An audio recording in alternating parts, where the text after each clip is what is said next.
So I thought we'd have a quiet episode this week. I probably got caught up in the demands of the plot and of the home garden recently, and it's been all go. But I wanted to have this episode as a kind of slow down and a little bit of a reflection, because it's the first week of June. So that means I have now been on YouTube. I have my channel started 6 months ago, and I've had my allotment for 6 months. So it seems like a nice point in which to sort of slow down. Yeah, slow down and just look back and think about what's been achieved, what the challenges have been with my very first allotment and my very first YouTube channel.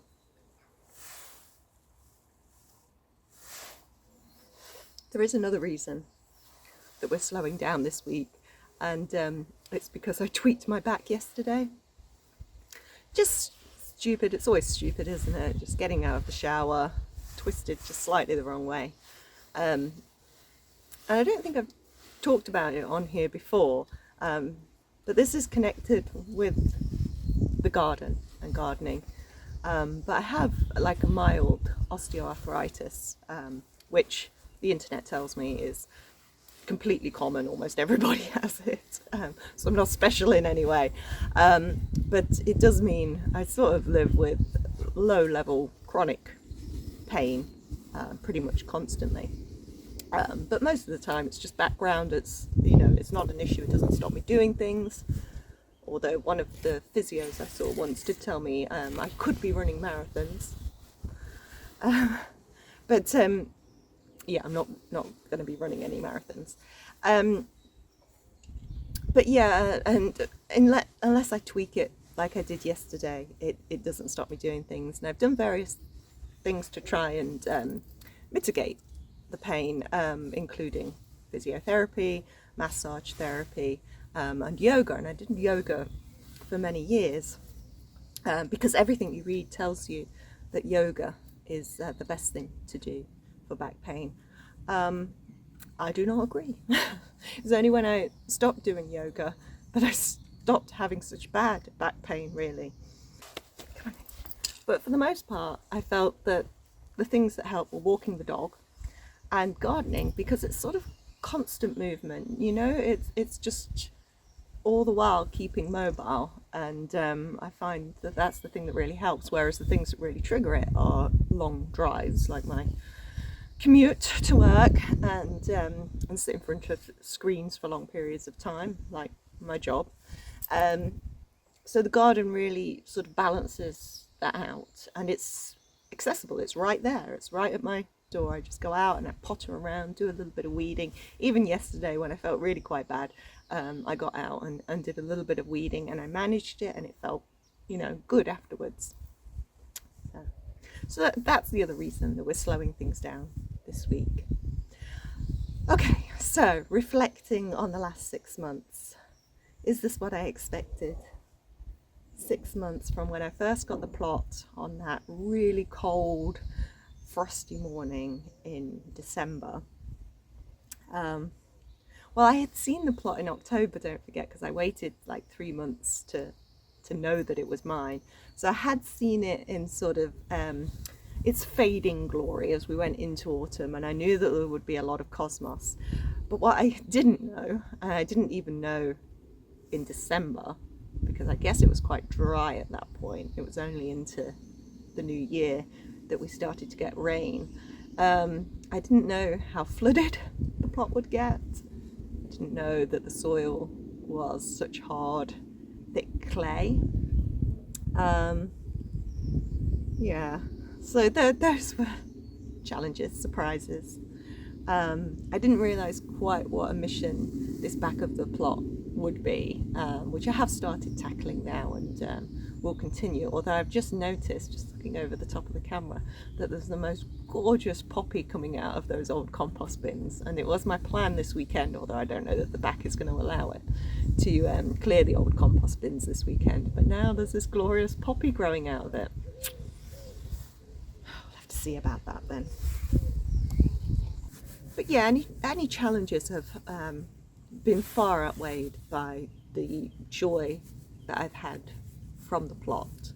One of the things I couldn't have expected, of course, was that Mark would have the plot next to me. And I mean, the weather is only just getting warmer. You can see I've still got a coat and jumper on this morning, and this is actually a nice morning. I've been waiting for the sun to come out to do this as well. But at the beginning of the week, Monday and Tuesday, we did have nice evenings, and Mark and I both came down here to do work on the plot, and then my sister came down with my nephew, her son, and my mom was down here, and my nephew has been he's been brilliant. He's started digging my pond. He's 9, by the way. Started digging my pond. He's done weeding. A kid's doing weeding. He's done a lot of watering, although I'm not sure about his watering technique. It seems to be throwing buckets and mostly over the weeds. We are in intense negotiations about what pocket money he gets for helping out on the plot.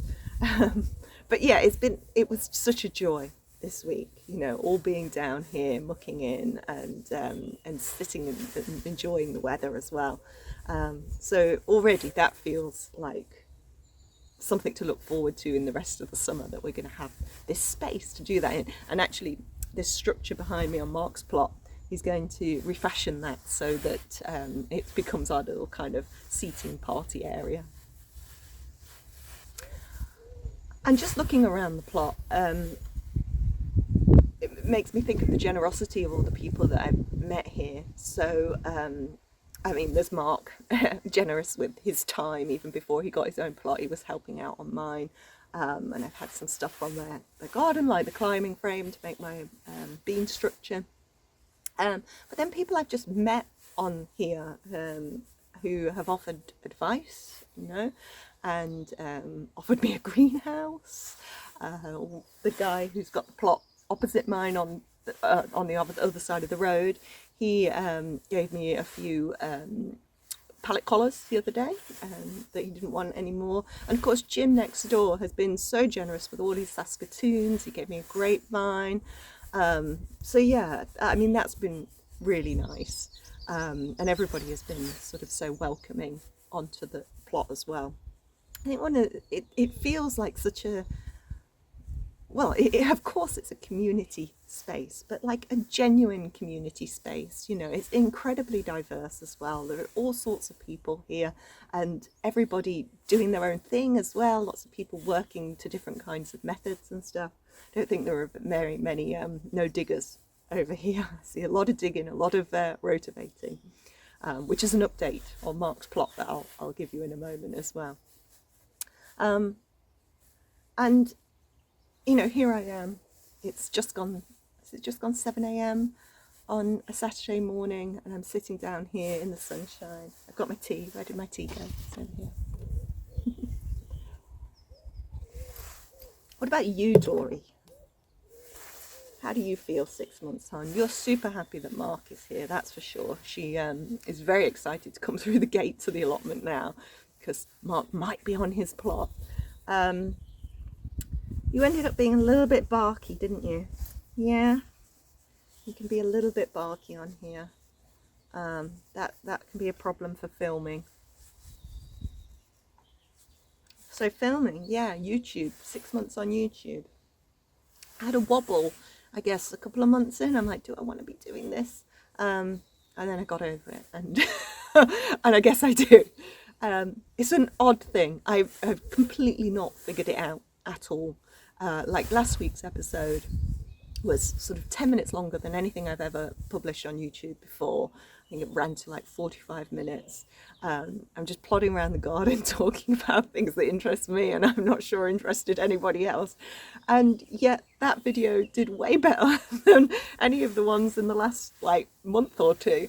So I clearly do not know what the punters want. I can't predict it. I have no understanding of kind of the algorithm, or I think my thumbnails have improved. I've enjoyed improving those. But yeah, I'm not savvy about YouTube at all. Nevertheless, in the 6 months, and it's just at this 6 month point, I've reached the 4,000 watch hours. So if you want to become a YouTube partner, which means you get to kind of get some revenue, you need 4,000 watch hours, and I've just tipped into it. So that's really nice, except that I still don't have enough subscribers to become a partner. So you need 1,000 subscribers, and I think I've 575 of this moment. So, and they're ticking up slowly, but really quite slowly. And again, I don't know if that's usual or not. I had this point, so I was about, I don't know, a couple of months in, and I kind of hit 100 subscribers, and I was so chuffed. And then it just went mad, and within one day I was at 200 subscribers, and I thought, gosh, is this the momentum? I'll be at 1,000 in no time. And yeah, doesn't work like that. So I hit that 200 and then it just stopped. So yeah, I don't know how that works. Maybe it got attached to a popular video and lots of people saw it, and then it didn't after that. But yeah, it's slowly ticking up. I kind of, each video that comes out, I kind of lose 1 or 2 and gain 3 or 4. So it's sort of creeping up very slowly. But if you are watching, and you do watch regularly, do know that subscription is important, and I would really very much appreciate it if you hit that button. But yes, I have in no way cracked YouTube. But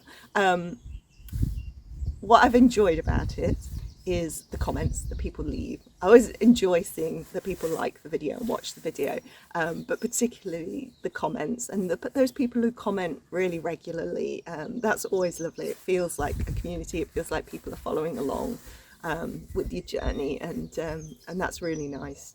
And actually it's nice when you get those messages out of the blue from people who have never messaged before and say something like, oh, I love your videos or whatever, and it's like, that's really nice, because you think, oh yeah, there are other people as well who are kind of perhaps watching and enjoying, but not necessarily reaching out. But I do read all the comments, I answer all the comments, and that definitely makes it feel, worthwhile. In terms of being worthwhile though, just for me, I do look back at my videos and I look at the progress that I've made, and the size of the plants and how they've changed, and how the plot looks different, and the home garden as well. And it's really nice kind of to be able to do that, especially when things might feel a little bit overwhelming. And I guess I've had that a bit recently, because there's just so many plants about at the moment. There's so many plants in pots, and there's so much stuff that needs pricking out, so much stuff that needs to get in the ground. Yeah, I think sometimes to just look back and think, oh, I've come this far, it makes it feel manageable again.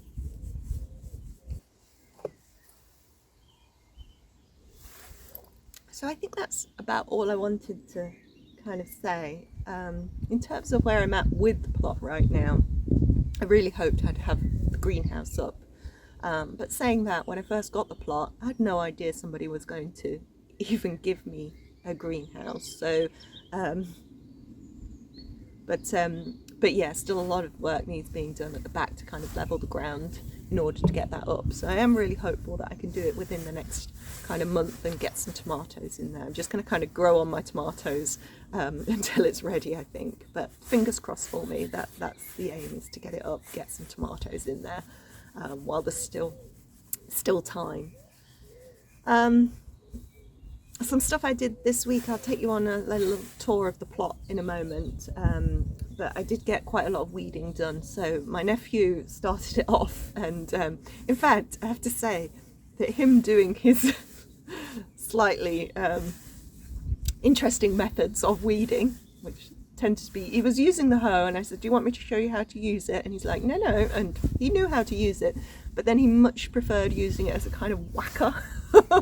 So he whacked a lot of weeds, but it got it started, and then when he was bored or not here, I carried it on then. So actually what I've been putting off for the pumpkin bed in terms of weeding, he really got me motivated to do it, and So that whole bed got weeded. And also digging the pond. Now that he's started it, I think I can carry on and just get it done. I used the soil that he dug up. We put it in the wheelbarrow, and then couldn't really wheel the wheelbarrow because that clay is so heavy.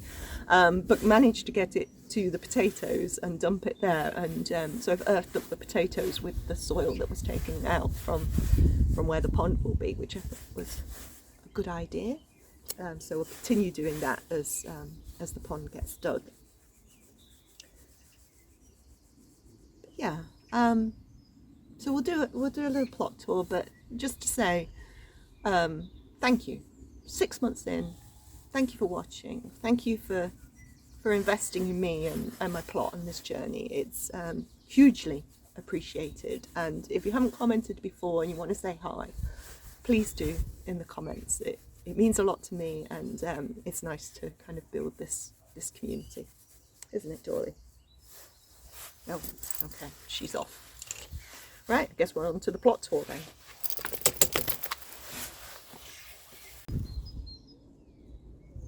I was hoping, being down here this early in the morning, that I would see the foxes.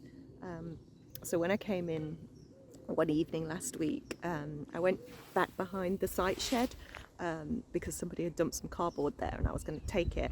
And I stumbled into a baby fox. It was just sitting there, and it was like, whoa. Of course it scampered straight off, but ever since, like, I've been on the lookout for this little family of foxes that's on the plot. So I was hoping, coming down here so early this morning, that I would see them, but no luck yet. Right, anyway, onto the plot. We'll start at the beginning with these are the second earlies and those are the first earlies. They seem to have caught up with each other. They look about the same size. Now this is interesting. So these peas at the front here, which are the onward pea, have done super well. They're growing really nicely. Now the early onward pea on this side, much less so.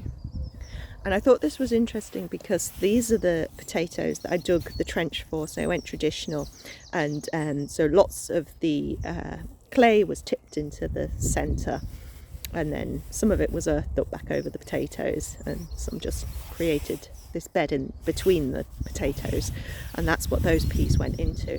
And they've clearly not done as well as the ones on this side that are the no-dig ones. Now, they are different varieties of peas. These are the early onward, these are the onward, so that could also account for it. But, you know, interesting to see. This is the one that I've been busy weeding. So this is the pumpkin bed. So everything under the plastic has been hoed off, and the plastic is now covering it. It wasn't quite long enough to reach the end of the bed, but that's okay because I've hoed off all the cover crop stuff. So some of that was the phacelia that you can see there, and the mustard greens that are there. But I'm keeping this exposed to the light because of all the cosmos. And I know I've showed you this further up at the plot. There's little cosmoses up there, but here they are growing at the front of the plot. So even though this was covered in cardboard and soil, these bad boys have found their way through. Just shows you no dig is not foolproof, but I'm very happy to have those. And actually not just cosmos, but also calendula, and it's just about to flower. So that's nice. So I'm going to keep that to flower, and then the pumpkins are going to go in this bed when they're ready to go out, which hopefully won't be too much longer. But I have to say, you know, I've got my jumper and my coat on now, even though the sun is shining. But we've continued to have really cold nights, and everything is just growing really, really slowly. And I'm pleased that I've spoken to other people on the plot, and I am not alone in this. It's a bit funny in the UK at the moment because the West is having a heat wave. So if you watch any of the YouTube channels that are set in Wales, they're having glorious weather. But over in the East, and we are the East Midlands, it's been really cold, really cold this week, and it's just starting to sort of pick up in temperatures. I think we had a 5 degrees overnight this week, so yeah, the tomatoes in particular, and the aubergines actually too, they really seem to be suffering. But yeah, the squash and the courgette and things are putting on some growth, but not quite ready to go out yet. Okay, bed 3. So I've weeded this side of the bed, but I'm not sure what's going to go in there yet. I bought some more arches, so I'm now going to have double arches that go over these pathways on each side of the main big bed there, bed 2. So I think a tromboncino will go in this side to then grow over the arch, but I'm not sure what to do with the rest of the space yet. It might be spare pumpkins, because quite a few pumpkins came up. I had really poor germination on the courgettes, but we'll talk about that another time. Anyway, this is the raspberry bed. So this one doing well, nothing. Fall gold doing well, and then the Shagana ones have got just a little bit of growth still on them. And oh, just noticed actually, they've actually got some fruits on. There we go. Oh, there Dory goes. So actually a lot of this still needs weeding, but I'm just leaving in some of the phacelia, and this is all coriander. That bag of coriander I found in Mark's shed, I just dumped all the way along here, and now I have more coriander than anyone will ever know what to do with, I think. So it's all the way. Anyway, there we go. Been collecting bits of logs and things ready for the pond, and here is the pond. There's the hole so far. All my nephew's work, so very good. So that needs to be continued on with. There's the Saskatoon, the big one. There's the Josterberry with its berries. Very exciting. Horseradish is doing fine. Wallflowers have gone over now, so I should collect some seed from that. Damson is holding on. These leeks are about to go to flower, which is fine. I want them to flower. So I might have one and leave one to flower. But I have got another one over here as well. There's a big dock. I should pull that out. And then this poppy. Hello. Oh, it's one of the ruffly ones. Oh, come on, focus. There we go. So that's just about to come out. Rhubarb, still alive. Berry plant still alive. Berry plant still alive. Plum tree, not sure. Another berry plant alive. Gooseberry alive. That berry plant, not so much. Tortentine kale, doing well, and its little patch there. I've got a couple of kales doing well between these potatoes. These are the Desiree. What else is in this bed? Oh, just that little strip of onions that were Mark's leftover onions. So, but yeah, this is the kind of budding perennial bed with lots of the berries and things in, and doing pretty well actually so far. Again, needs some weeding. Right, this must be bed 1, 2, 3, 5 then. This one is just covered in grass clippings at the moment. It's keeping the weeds down. I did put cover crop on this bed as well, but not a lot of it came up, but some is just starting. There's a mustard green peeking out from the grass, but I put a lot of grass on this, so I'm guessing that's just smothered it. The little row of Saskatoons, all the foliage is dying off, but I'm confident, sort of, that the roots are fine and they will throw up new shoots at some point. You notice the confidence in my voice there? What's your problem? Stop barking. Be good dog on the plot. Good girl. Good girl. Right, I only have 15% left, so I'm going to whip around this tour. What do I get to? Bed 5? Bed 6. Let's call this one bed 6. Great. Dory has now decided to stand on the beetroot. Thank you, Dory. You're just helping, are you? I sowed some beetroot in the seed bed because I left the seed out overnight, so it really needed to be planted because it got damp. So then that is now full of beetroot, and I just stop it, please. Stop it, please. She wants her walk. I just put the planks on to keep the moisture in for when I'm not down here. So this bed has the rest of the Saskatoons. It has all the main crop, or almost all the main crop potatoes going along there, which these are a bit, I mean, I did put these in not that long ago, but I expected a little bit more growth by now. But there we go. And if I just come around here, the kales that are in the bed frame are all doing really well. I'm super chuffed with those. They've had no slug damage, and yeah, they're just doing their thing. Go on then, just walk around. Look at her. Don't pee on my potatoes. There's some more potatoes. These are the ones, so what are we on bed? Who knows now. So these are the ones I earthed up with the soil from the pond. Those are the blue, salad blue, and I put those in a lot earlier than I did these ones, so you can see the extra growth on those. They're doing really well. More of that coriander. Broad beans are doing well. It's not going to be long. Go, some more in there. Look at all those ones. That's exciting. They've been really great, even though there was some damage on a couple of them. Maybe it was wind damage.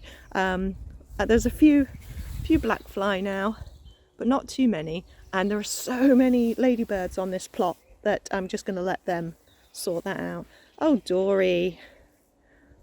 Oh, that's not good. Garlic, onions, shallots. I've shown you those so many times. Of course, they're the first things that came in, that I put in on the allotment. So it's going to be really nice to harvest those. Although this was such a wet bed over the winter. Yeah, I'm not sure if I'm going to just pull up a lot of rotted bulbs. Jerusalem artichokes coming up. So that's nice. And then, yeah, I completed my bean structure.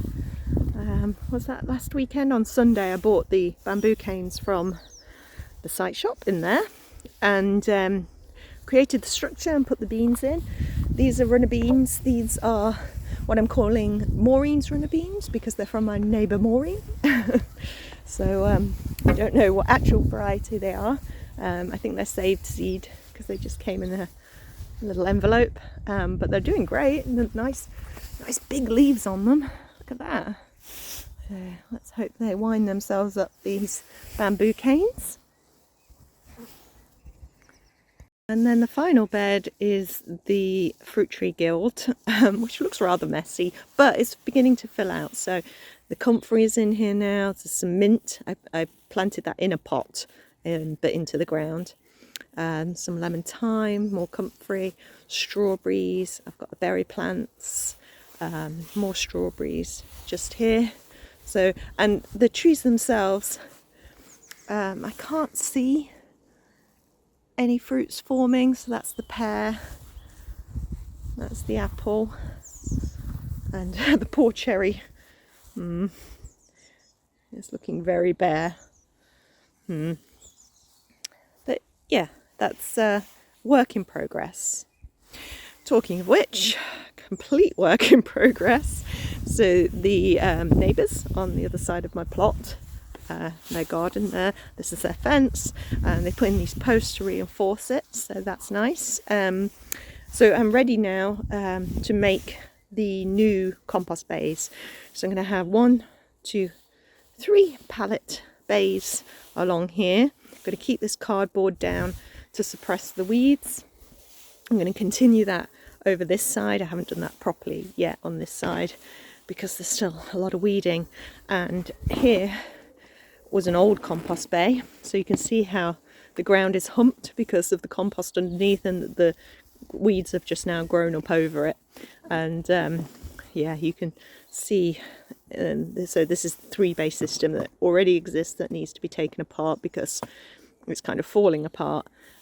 It's sort of been taken over by weeds. But I'll just show you. So weeds.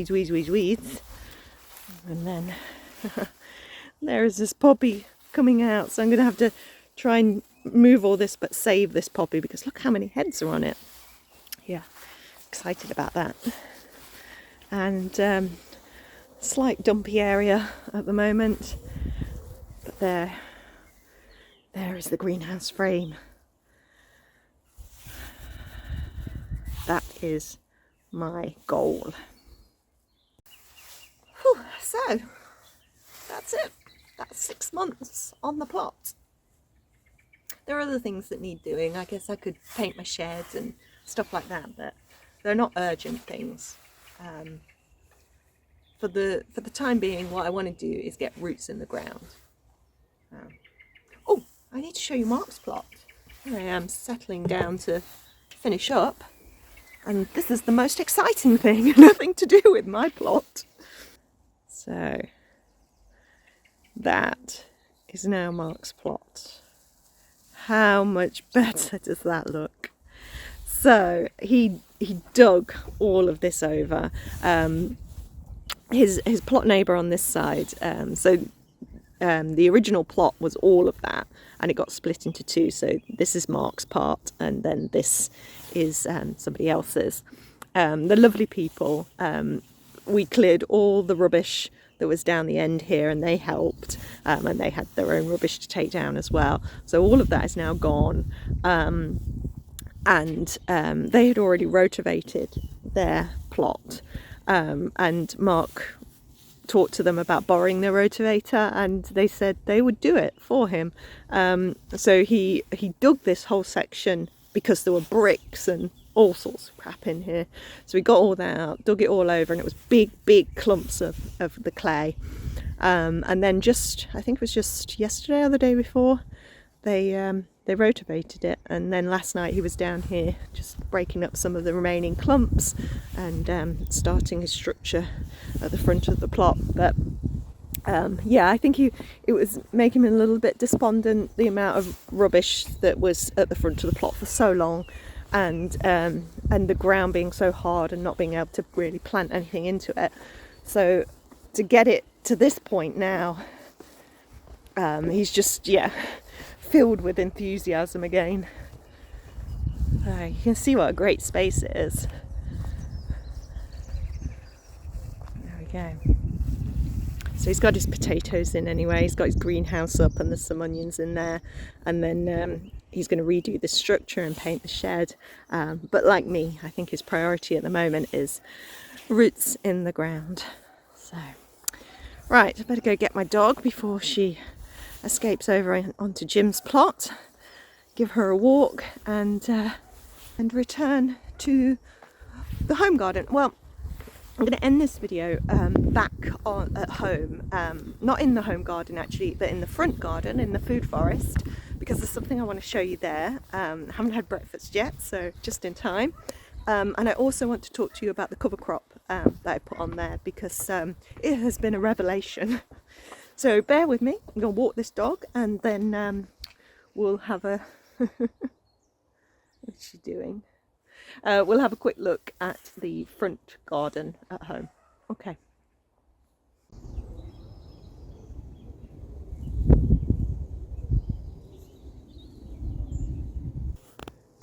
I just saw the fox.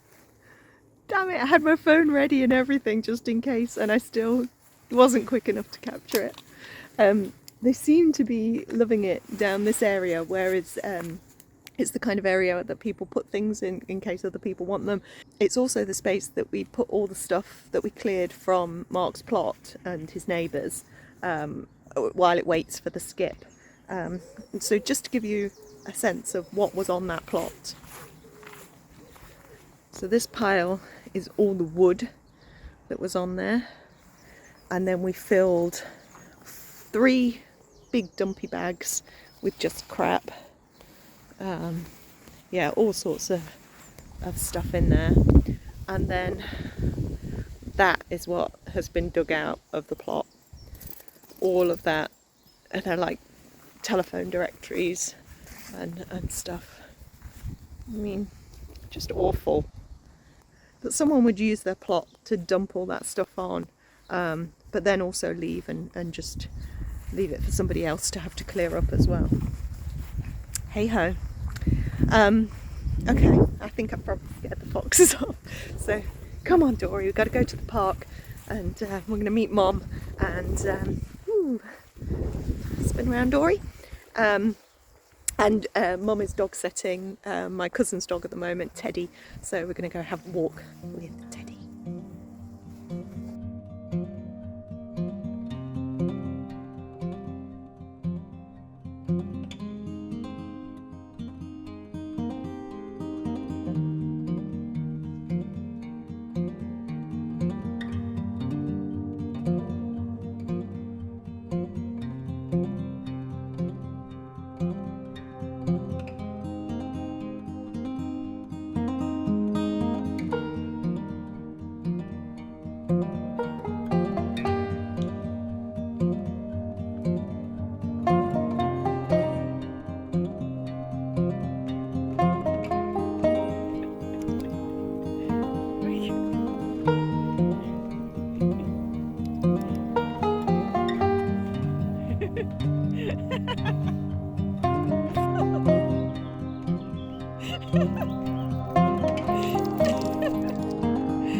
I've come home to cardboard delivery. I think that's from my cousin. So Dory is, oh sorry, that was a bit close.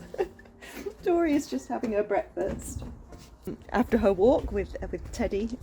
Teddy goes home today, so he's such a funny little dog. So that's been fun this week. But I'm now in the front garden, my little food forest, and let me just show you what this looks like right now.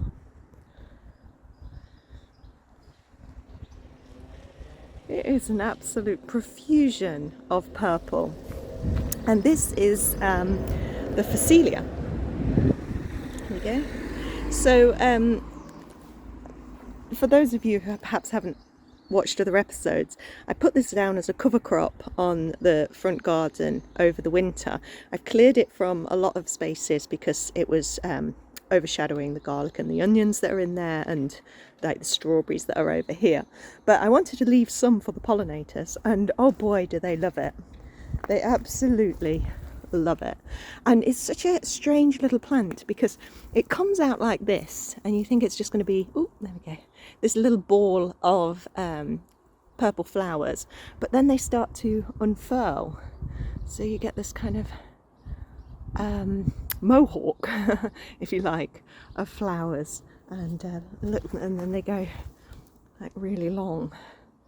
But yeah, and you can see the bees absolutely love it, and the whole garden, I mean, it's very early in the morning right now, but later it'll be buzzing with bees. So super for the pollinators.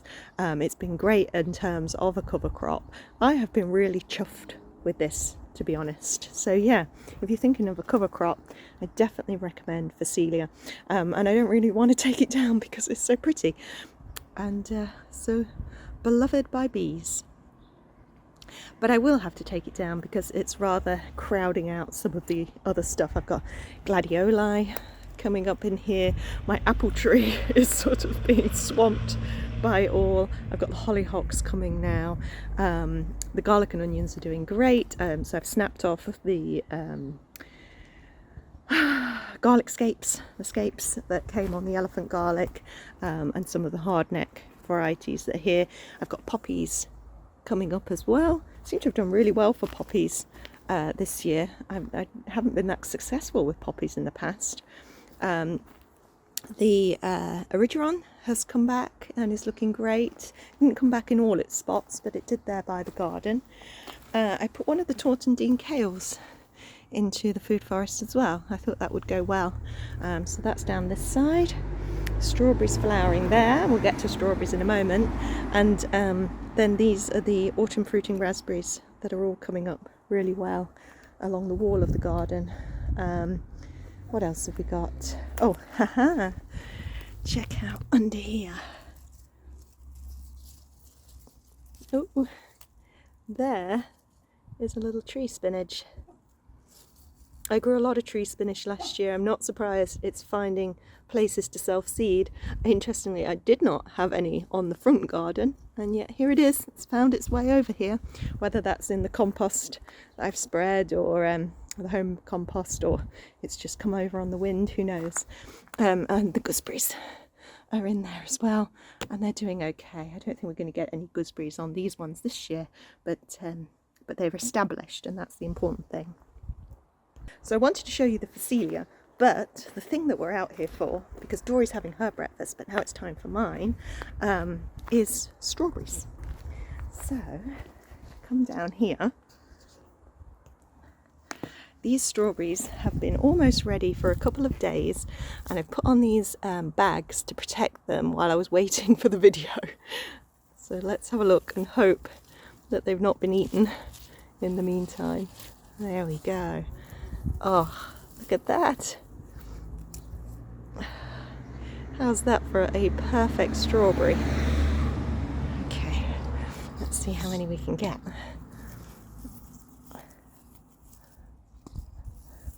Oh, they're just snapping off, so they're very much ready.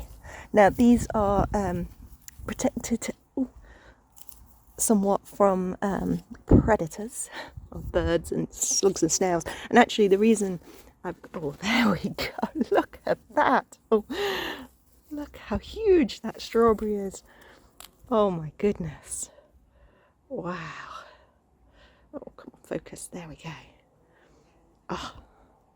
I put some of the rabbit bedding underneath to keep the strawberries off the ground and away from slugs, but I'm growing them in this bed because there are so few slugs, and the birds aren't particularly attracted to this area because there's not much of a green corridor along my street.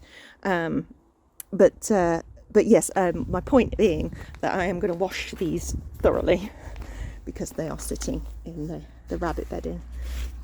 Let's reveal this one. Get this hollyhock out of the way. There we go. Oh, he's a little green on the bottom. Maybe I'll leave you another day. Any other ones? No. And I think lastly there was some ready over here. Oh yes, perfect. Oh, trying to do this one-handed. Not pull up the whole plant. Oh,